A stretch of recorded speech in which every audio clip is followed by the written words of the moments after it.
नमस्कार, आईमा मीडिया में आपका स्वागत है।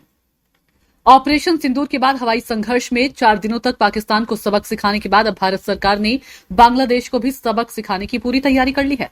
भारत ने बांग्लादेश से आने वाले सामान पर कई तरह के प्रतिबंध लगा दिए हैं, जिसकी वजह से आने वाले दिनों में बांग्लादेश की यूनुस सरकार को कई परेशानियों का सामना भी करना पड़ सकता है। शेख हसीना की सरकार पलटने के बाद भारत के बांग्लादेश के साथ साथ संबंध कुछ अच्छे नहीं दिखाई दे रहे हैं, जिसका असर अब दोनों देशों के कारोबार पर दिखाई दे रहा है। वहीं दूसरी ओर बांग्लादेश की पाकिस्तान और चीन के साथ बढ़ती नजदीकियां भी भारत के लिए अच्छे संकेत नहीं है। ऐसे में भारत सरकार ने बांग्लादेश पर कूटनीतिक के साथ कारोबारी कार्रवाई करने का फैसला लिया।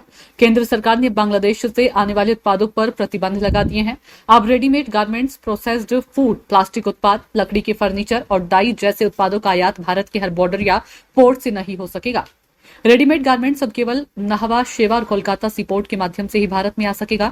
तो वहीं बेक्ड गुड्स, स्नैक्स, फल सब्जियों से बने drinks, cotton yarn, waste, PVC और डाई जैसे सामानों के लिए पूर्वोत्तर राज्यों के असम, मेघालय, त्रिपुरा, मिजोरम और पश्चिम बंगाल के चांगरा बंधा और फुलबाड़ी बॉर्डर पॉइंट्स को पूरी तरह से बंद कर दिया गया है।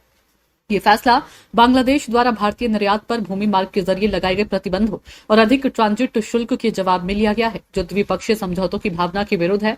सूत्रों का कहना है कि बांग्लादेश को पूर्वोत्तर भारत के बाजार में मुक्त प्रवेश मिला हुआ है, जिससे स्थानीय मैन्युफैक्चरिंग क्षेत्र प्रभावित हो रहा है।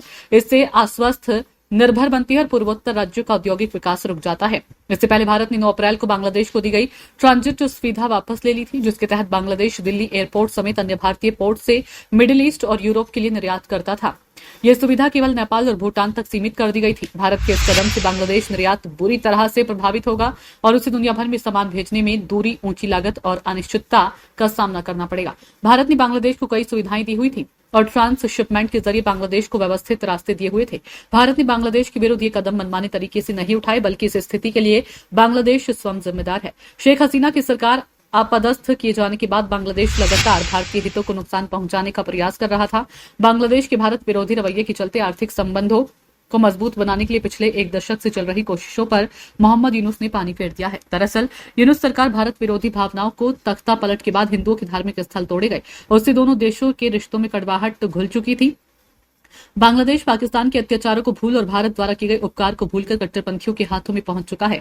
भारत सरकार द्वारा यह कदम अचानक नहीं लिया गया। हाल ही में बांग्लादेश की अंतरिम सरकार के प्रमुख मोहम्मद यूनुस ने चीन में एक कार्यक्रम के दौरान कहा था कि भारत के साथ पूर्वोत्तर राज्य लैंड लॉक्ड हैं और उनकी समुद्र तक पहुंच केवल बांग्लादेश के जरिए ही संभव है। उन्होंने खुद को भारतीय महासागर का गार्जियन बताते हुए चीन को बांग्लादेश के माध्यम से ग्लोबल शिपमेंट भेजने को न्यौता भी दिया था।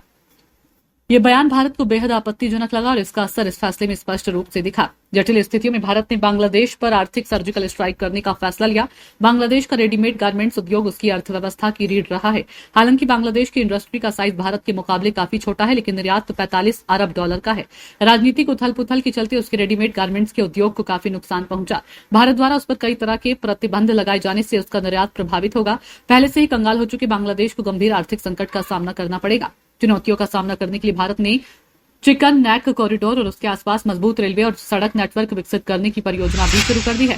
बांग्लादेश ने शेख हसीना की पार्टी आवामी लीग पर भी प्रतिबंध लगा दिए हैं। लोकतंत्र के रूप में भारत स्वाभाविक रूप से लोकतांत्रिक स्वतंत्रताओं के कमजोर होने से चिंतित है।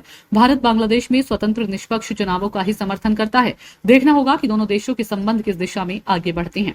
आईमा मीडिया को अगर आप YouTube पर देख रहे हैं तो सब्सक्राइब करें, फेसबुक या अन्य सोशल मीडिया प्लेटफॉर्म पर देख रहे हैं तो फॉलो करें और हमें कमेंट बॉक्स में अपने सुझाव अवश्य दें।